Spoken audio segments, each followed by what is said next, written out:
My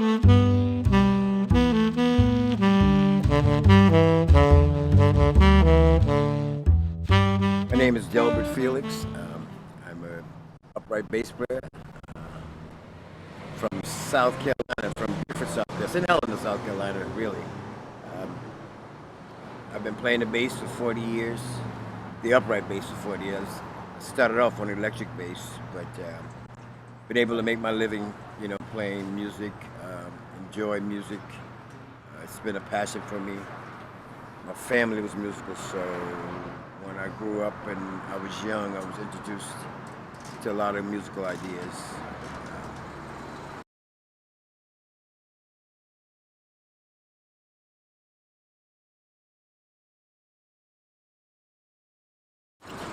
How I got introduced to the double bass, I was playing electric bass, as I said. Played, during high school, during, and then when I got to college, I did go to college. I saw some guys there playing this instrument, and the sound just floored me. What they were getting. I mean, I like the electric bass, and I still love the electric bass, but the sound that they were getting was totally different from what I had heard before. So the next semester, I started to study the upright bass, and ended up staying at that school, which was Florida A&M, which is a historically black college, for a year, and transferred to Berklee School of Music because I just thought that with my lack of knowledge, I needed to go to a place that specialized in that type of music.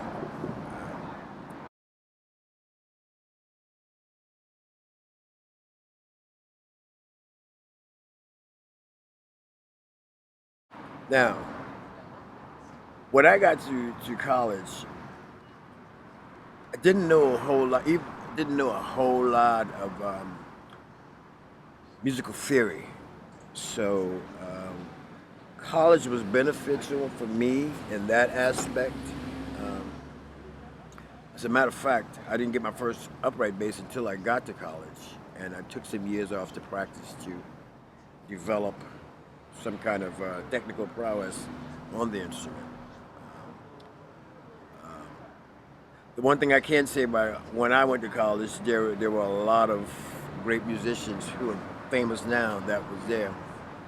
And when I came back, they were there. When I first got there, they weren't there. So a lot of those guys, I'm a little bit older than, but we were able to have a lot of what's called jam sessions, and that's really where I got the experience of how to do this music and how to articulate this music. The one thing about studying in university for me is that I noticed everybody was exposed to the same material. So a lot of people would sound the same, because they were studying the same things. And I recognized that early, so I didn't want that to happen to me. So I would listen to a lot of other kinds of music as well to try to incorporate that in my musical experience. Because I had a lot of music experience, rhythm and blues, to church. I mean, that's the way I came up.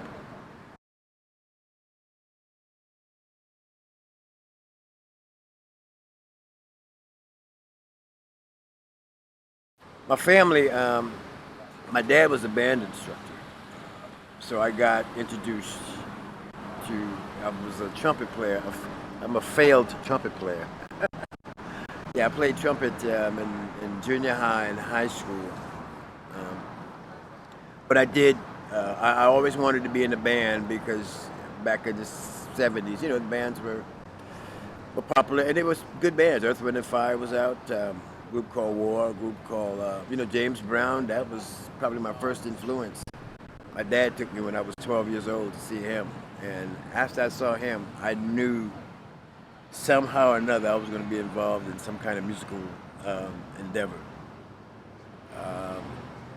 So anyhow, I really got my love for music though from my mom, because even though she didn't play music as far as an instrument or sing, she played music in the house all the time, and through her listening and through her, dancing and enjoying that music, I developed a love for that music, and it was all black music. I mean, it was Sam Cooke, like I said, James Brown, Charles Brown. She was music from the '50s, but it was very, very rhythmical and danceable, and that kind of stuck with me in my bass playing. I like things to dance, to move. So.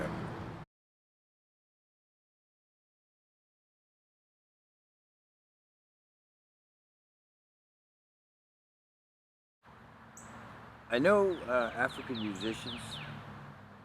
I don't know any who are presently living in any of the African countries. Um, when I was growing up, Manu Dibango was pretty popular. Hugh Masekela, of course. Dollar Brand, Abdullah Ibrahim. Got a chance to see him play. Um, who else did I get to see? And again, I met a lot of African musicians. I didn't know them, but their influence on me, especially those guys in Cameroon, just showed me the different direction that what could be done with a bass, electric bass, at that point in time. I am now presently working with a couple of guys that are one's from Nigeria, and the other's from the Ivory Coast. And we don't work together as a band, but we frequently work together in musical situations. And they bring something different to the table. They have their own brand of playing. It doesn't sound westernized, it has a different thing to it, which I really dig, I really like. And that's that individualism I'm talking about, you bring part of you to whatever it is that you do.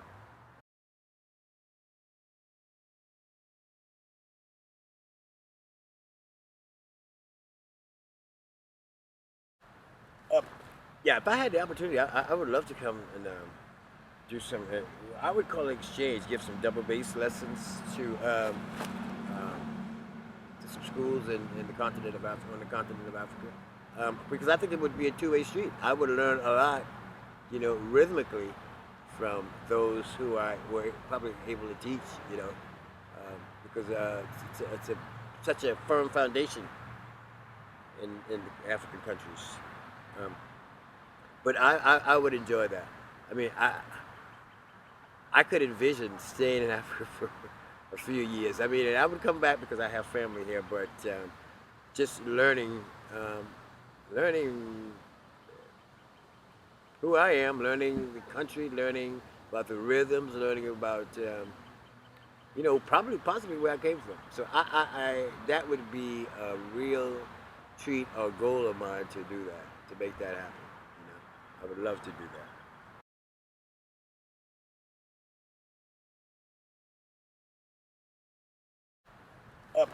Yeah, if I had the opportunity, I would love to come and do some, I would call it exchange, give some double bass lessons to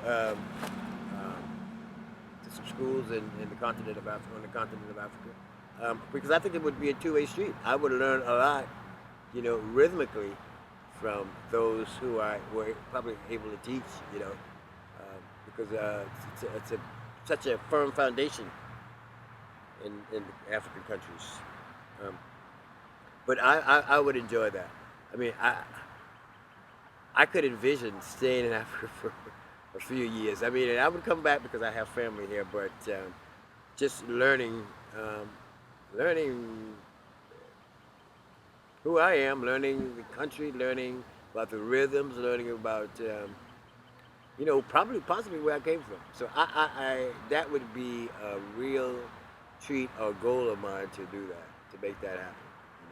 I would love to do that. I don't have any because of what's going on now. I don't see that in the real near future.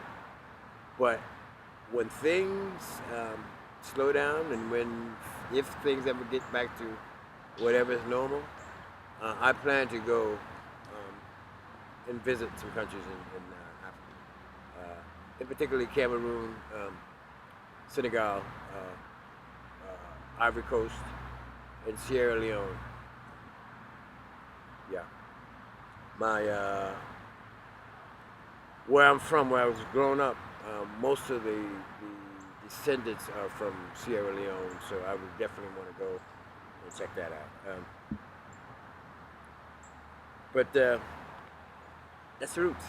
That's home. So that's home.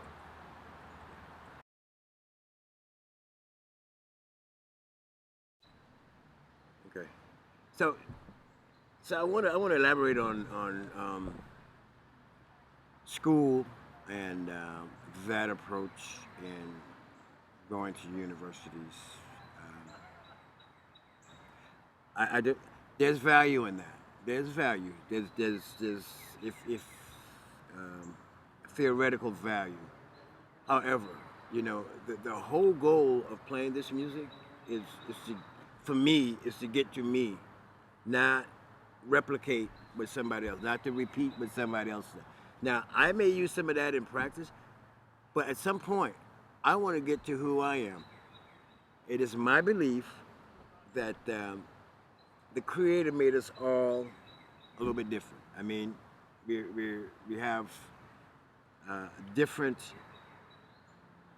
We're different in some minute way. It is that difference that I want to be able to share with the world. So I don't try to emulate that much.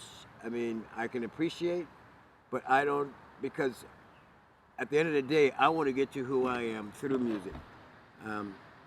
And I think my experiences where I grew up, or wherever you grew up, whether it be Brazil, whether it be India, whether it be in Senegal, I think that's something that you want to carry to your music, carry with you through your music, and not to I don't want to get caught up in, like, I see, I don't know, so many that sounds alike. And I'm gonna give you an example. I love Michael Brecker. I think Michael Brecker was one of the great musicians, but he got his stuff from John Coltrane, if you look at it. And so he used it, and he personalized it, but, he was able to break through to find himself through that, But the individual is what's important. I don't want to ever come out sounding like somebody else, because if I do, then I've missed the purpose of who I am, because I'm replicating somebody